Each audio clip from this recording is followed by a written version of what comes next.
What's up, YouTube? You checking out the Frequent Flyer, and this is my quick review of the MJX X800. This is a really awesome hex. I actually like this. I didn't like the MJX X400. That aircraft really disappointed me.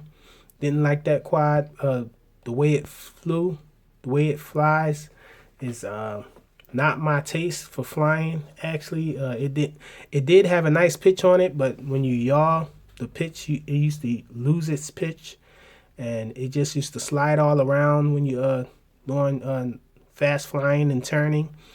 Well, this thing here, it does a little bit of that, but not as much. And this thing being smaller actually makes that more acceptable, that type of flying, because it's small, so you generally have more room wherever you're flying it at for it to slide a little. But if you bank this thing hard, it actually doesn't slide. So the side, the aileron is pretty nice with this, so you can pull off nice banking turns and do funnel turns and all. You can fly fast with it and fly it pretty precise in a small area. However, it does slide a little if you're flying it really fast outdoors. I noticed that, but nothing like the MJX 400. This thing flies a lot better. This thing reminds me of, it flies like the MD 007. It actually it has the same sound as the MD 007. I don't know why, but it sounds like that. It has that same unique sound. It comes with prop guards on it. I actually removed the prop guards. Extremely hard to remove prop guards on this thing.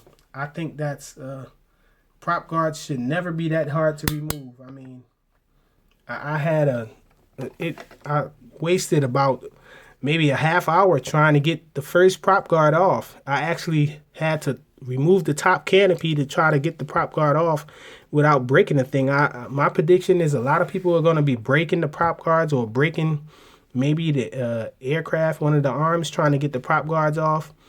But luckily, I have found the best way to get them off is to go from the edge of it. So this is the prop guard here. See, it's on there that way. The best way is to grab this here, because there's a little snap. There's a little snap here that's a pain. Let me try to get my camera to focus. I don't know what's going on. My camera doesn't want to focus on this right here, but this thing right here makes it really hard to pull it off. And so what you have to do is grab it by this middle part here on the prop guard and lift it up. And once you get this thing snapped loose, then it's pretty much easy to pull it up, but it's still pretty tight around this part here. And these little notches make it extremely hard to remove the prop guards from this. But I did remove the prop guards. As you can see, it flies a lot. It actually flies really well with the prop guards on, but I just don't like prop guards. And I know that to optimize performance and lift, you have to remove prop guards, extra weight in the landing gear, because it actually has these little landing nubs here for soft landings. The landing gear is needed if you're going to use the camera, but I'm not really a camera guy. I'll put it back on when I do some FPV, but I can tell you now the FPV isn't that good. It's Wi-Fi. There's a little delay on it, so you can't do actual FPV effectively when you're flying it. If you see an obstacle coming towards you and you're about to hit it, chances are you've already hit it before you even get a chance to react from it, because it's like a second delay. So maybe you'll probably be able to get away with flying it slow and doing FPV, but any nice speed with it, you're not going to be able to do it. It has very nice lighting on it.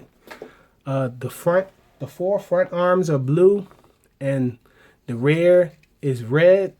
Only the rear two arms are red. So pretty nice for orientation. It's definitely a night flyer. This thing comes with a whopping 750 milliamp hour battery, the same exact battery that comes in the X6058. So my first reaction was wow when I saw the battery in there. But actually you get normal flight times of about 7 minutes with that. I guess these motors are very power hungry here. The eyes light up really nice blue to match the forefront arm. So you get this kind of aurora of blue from the radiating from the front and just red in the back. So pretty nice when you're flying it in this little dim or dark outside.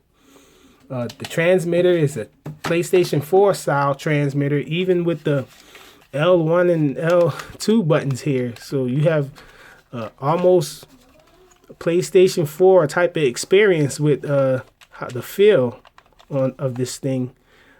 These are your trim buttons and all. They got creative with the way they got it to look. This function button here actually switches functions. I haven't figured it all out yet. I guess I need to go back and read the manual on this, because this function button was really switching up the buttons on me. I was getting confused. I know this thing has an accelerometer thing or a motion thing where you can tilt the transmitter and fly it that way, but I was unable to get it to work. I guess I have to read the manual to actually figure it out, because I didn't read the manual. So I'm definitely going to get into the manual for this one. I know this button here switches the rudder it switches to like mode 4 or whatever. It puts the rudder on this side so you can yaw with this stick here. For those of you who like mode 4 or whatever mode that is, where you have the aileron over this side and the yaw over this side. And it has headless mode. You can push this side in to go into headless, but when in headless mode, it really gets shallow on the pitch. The pitch isn't really hard on headless mode, so it gets very docile and slow to the point where you can barely control this thing on headless mode. So I didn't like the headless mode. You can toggle the lights on and off, but when you push that function button, it switches the buttons up here. The shoulder buttons, it switched them up. So one setting in here, you can toggle the lights on and off, but once you hit that function button and start to go through the different functions, this light starts to change different colors. It changes from green to red, and then it's flashing red on another setting, and it switches the buttons up. So I know that one setting where it's green, the light is solidly lit green, then this button here toggles the lights. So I've been really liking it so far. This is a really nice aircraft. It flies really strong, has a lot of lift, it's fast. The pitch isn't really that deep. The pitch is about that, at an angle about that, but it's good enough to really get some speed. This thing really gets going fast. It's a pretty nice aircraft. And you know, I always get the white version for night flying, and sure enough, it illuminates very well at night. And oh, the last thing, this thing came with a little butt there that you had to screw on to hold the battery bay in and all, but it's a pain having to unscrew that just to remove the butt to get the battery out. I guess they were figuring that you can just charge it that way, just have the aircraft on the charger, but I don't like that. I like to swap batteries, so I removed that. I took the screw out and just kept it off. You really don't need it. You can slide the batteries in and out of here. They stay pretty snug in there. There's the FPV plug socket is right there for the camera and all. Yeah, pretty nice aircraft. So stay tuned for the detailed review coming up after a few more flights. The MJX X800. Thanks for watching.